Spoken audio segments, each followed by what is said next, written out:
السلام عليكم الناس، كي دايرين؟ بخير؟ لاباس عليكم؟ نتمنىكم كلكم تكونوا بألف خير يا رب. اليوم ان شاء الله غادي نوجد معكم دجاج محمر بطريقه ناس زمان. يعني هذه هي الطريقه ديالي بصراحه، ما كنغيرهاش. كيف ما كتشوفوا راه كتجي الضغميره معلكه ما شاء الله، ويعني تاكلوا بالعظم ديالو كيجي بنين. بسم الله على بركه الله. هنا غادي نمشي معكم البنات خطوه بخطوه ملي كنجيبوا الدجاج حتى نحمروه. بالنسبه طبعا للمبتدئات وما تبارك الله راه كلشي حاذق وكلشي كيعرف يطيب الدجاج. هنا قبل ما نملي يلاه جبت معدمو الدجاج باقا ما كنديرو لا في ما لا في والو، هو ناشف. كنحاول نقيه كاع من داك الجلود. هنا راه ما مستعمله لا ملحه لا والو باش ما يجينيش الدجاج مالح. نتوما كتعرفوا الدجاج داير بحال البونج، يعني راه كيمتص الملحه بواحد الدرجه ما تصورش. يعني ردوا بالكم معاه. هنا كيف ما كتشوفوا راني كنقيه، كنحيد له الجلده، كنحيد له داك الشحمه، كنحيد له. وبالنسبه للتحمار هنا بصراحه هنا الوزن ديال الفروج فيه واحد فيه 2 و500، واحد فيه 2 و600. هو ديال التحمار نورمالمون تيكون يعني 2 تا 2 و4. يعني باش تا الشحمه ما كتكونش فيه كثيره. المهم هذا هادشي اللي عطا الله. المهم هادو فيهم الكميه 2 ونص تا 2 و600. وصافي هنا غادي نقيه مزيان، غادي نحيد له الجلده الشحمه كاع الزوائد ديالو. هنا درت معلقه ديال الفورص ومعلقه ديال سكينجبير ونص معلقه ديال الملحه. انا هنا كنحكو بالفورص وسكينجبير والملحه. الدور ديال الفورص هنا هو انه شي داك الريش داك الصغيور اللي ما كيبانش لينا حنا بالعين المجرده، راه غير اين فوا كدوز عليه هذا الخليط هكا كيطلع مشوك. ممكن ديروه في البوطه هكا تشعلوه تبقاو تشوطوا في داك الريش الصغير عفوا. ولكن انا كيف ما كتشوفوا هنا راه كنضبطو، كنبقى نديرو غير بيدي بيدي بيدي تيحيد كامل. هذه هي الطريقه انا باش يعني المعتاده عندي، ما كندير حتى شي حاجه من غير الطحينه الفورص والملحه. وحتى الملحه ما كنكثرهاش بزاف، كيف ما كتعرفوا الدجاج راه كيشرب الملحه لواحد الدرجه ما تصورش. صافي هنا كنحاول نحكو مزيان، وانا ندير داك الخليط وانا كنحك كيف ما كتشوفوا. راه كيحيد داك الريش الرقيق اللي ما كيبانش، راه تيولي مشوك ملي كديروا ليه هذا الخليط. صافي وهنا كنحاول ندخل داخل نحيد داك الرغا ديالو، ديك الشحمه، ديك الجلده، ديك المهم. وهنا كيف ما كتشوفوا من بعد ما خليته واحد تقريبا 5 دقائق 6 دقائق، هنا غادي نغسلو من هذيك الخلطه ديال الطحين والسكينجبير والملحه. نغسلو مزيان. والسر في الدجاجه البنات هو غسيل الدجاج. الا غسلته مزيان راه غادي يعطي لكم الدجاج من داك الشيء. الدجاج كيبغي الغسيل مزيان. هنا صافي غادي نسقطرو وغادي ندير واحد الخلطه. بصراحه هذه هي المعتمده عندي، وصراحه جربوها البنات بهذه الطريقه وردوا عليا الخبر. هنا كندير 2 بصيلاص كنحكهم، وكندير حامضه بقشوره خضراء كتعطي داك الحامض واحد الزاز. وصراحه الدور ديال البصله هنا هو انه الدجاج كيولي فتي البنات.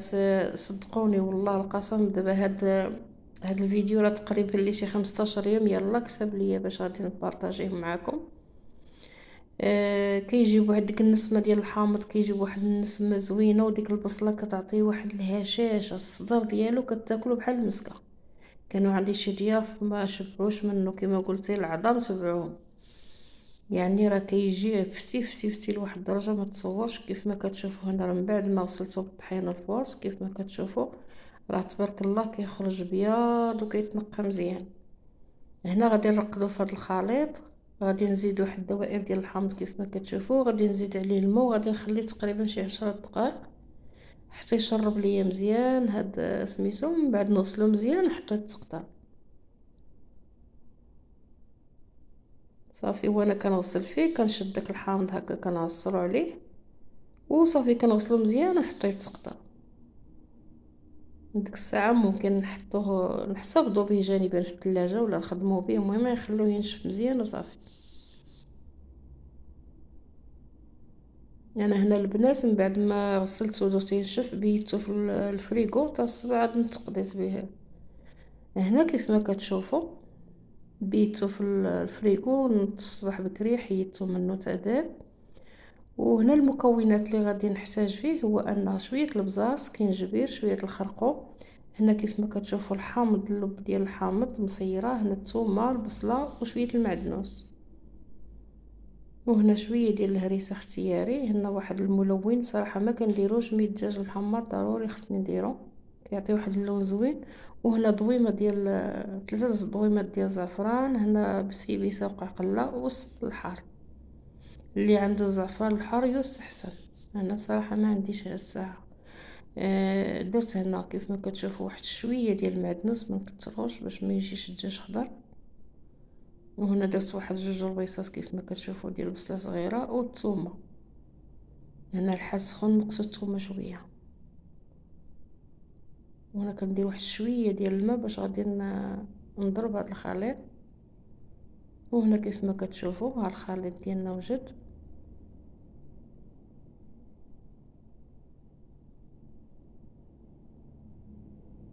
وهنا غادي ندوز باش ندير التوابل. هنا غير راس معلقه ديال الابزار. هنا شويه ديال الخرقوم، تقريبا غادي ندير معلقه ديال الخرقوم تقريبا هكاك.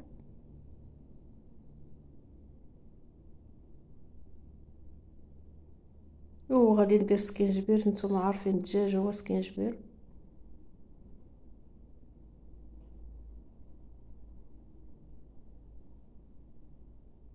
وهنا كندير واحد رويس معلقه هكا ديال الهريسه اختياري، اللي كيبغي الحار يزيد. هنا غادي ندير داك شويه ديال السمن الحر. هنا ما كترش، ما عندي هنا تقريبا ديال 4 سنين تقريبا ديال هاد السمن الحر، يعني ما شاء الله غير شويه منه كيعطي الريحه. وهنا دوك الضويمات ديال الزعفران درت هنا 3، واللي عنده زعفران الحر يستحسن.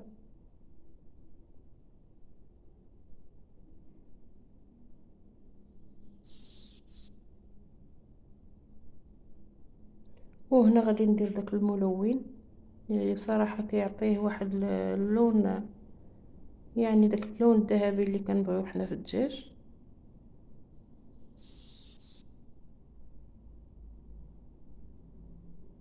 وصافي غادي نخلط المكونات مزيان. هنا كيف ما كتشوفوا استعملت يدي، ما كاينش من احسن من اليد، يعني باش غادي الا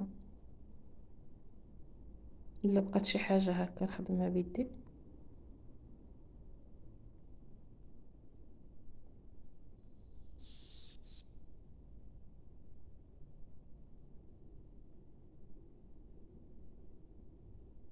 وهنا غادي ندوز باش غادي نشرم الدجاج ديالي. كيف ما كتشوفوا تبارك الله ناشف نقي.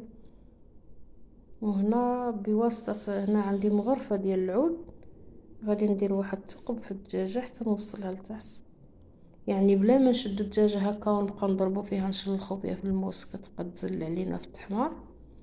يعني هذه هي طريقتي. مي انا كندير غير صبعي هكا، غير كتبركو هكا وصبعكم. بالنسبه للمبتدئات يعني تستعنوا بشي حاجه ديال الخشب هكا وتتهبطوا داك الثقب حتى لتحت باش كيتشرب داك الصدر، كيتشرب مزيان وكيجي فتي. والله البنات الا جا فتي فتي بحال المسكه، يعني بحال يعني الدجاج كامل جا فتي، ما فيه لا هذه قاصحه ولا هذه هي طريقتي المعتمده عندي منذ سنين، ما كنبدلها ما كنغيرها ما والو. اللي كلا الدجاج محمر عندي كنشكرو بصراحه.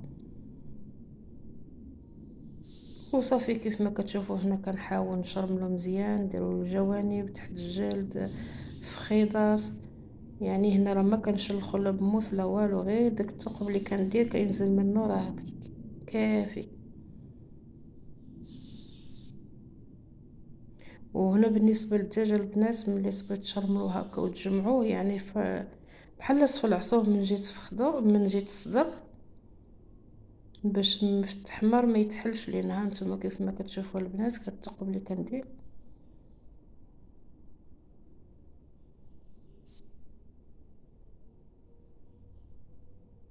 وصافي كنكمل هكا صبعي وصافي، كندخلو شرموله مزيان لداخل. اللي عندها الوقت هكا دير له هكا شرموله صبيت ومشربلو الغد، اللي الا كانت باغيه في الغدا، اللي باغيه في العشاء حتى الصباح، وتشرملو وتخليه هكا مي دابا الحال سخون ما تعطلوش بها البنات. انا هنا راه خليته غير شي ساعتين، مع ديجا كان عندي الدجاج في الفريكو، خليته تقريبا غير شي ساعتين هكا وطيبته.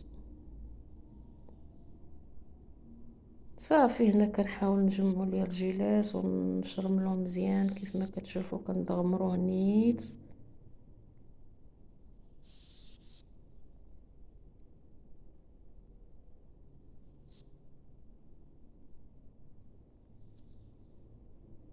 وكيف ما كتشوفوا كتشدوا من هذا وكتفلعصوا هذيك البلاصه، كتفلعصوا ديجا مفلصاه، يعني باش ما كيتحلش التحمار، وهذا ما كيتحلش لينا ملي كنبغيو نهزوه من الكوكوط هكا، يعني كيبقى الفروج مجموع.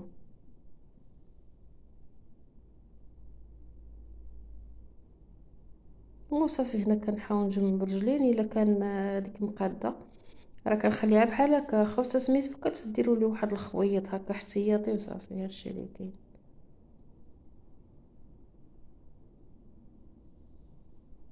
انا هنا راه غادي نديرو غير في هاد الكوكوط باش نيت كيجي وحده بعضياتهم هكا مجموعين، وخلاص ملي تيطيب راه تيولي يتقلص، راه كيولي هو يدير بلاصتو. هنا درت واحد جوج بصيلات صغار غير باش دابا باش غادي نطيب بيه، وديجا عندي واحد الكيلو هو بلي غادي نصاوب بيه الدغميره ان شاء الله.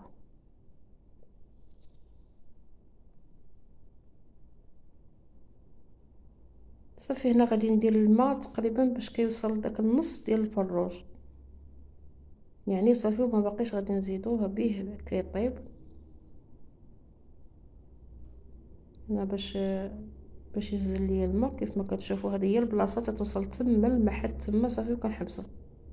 الفوقاني راه خلاص، هو الفوق راه تتكون غير ديك الجليده راه دغيا كطيب. هنا درت واحد شويه ديال المعدنوس، وهنا درت ديك القنيصات بما انها كتشد الطياب، درت هاد القنيصات مع يطيب. وهنا شويه ديال البسيبيسه وعقله.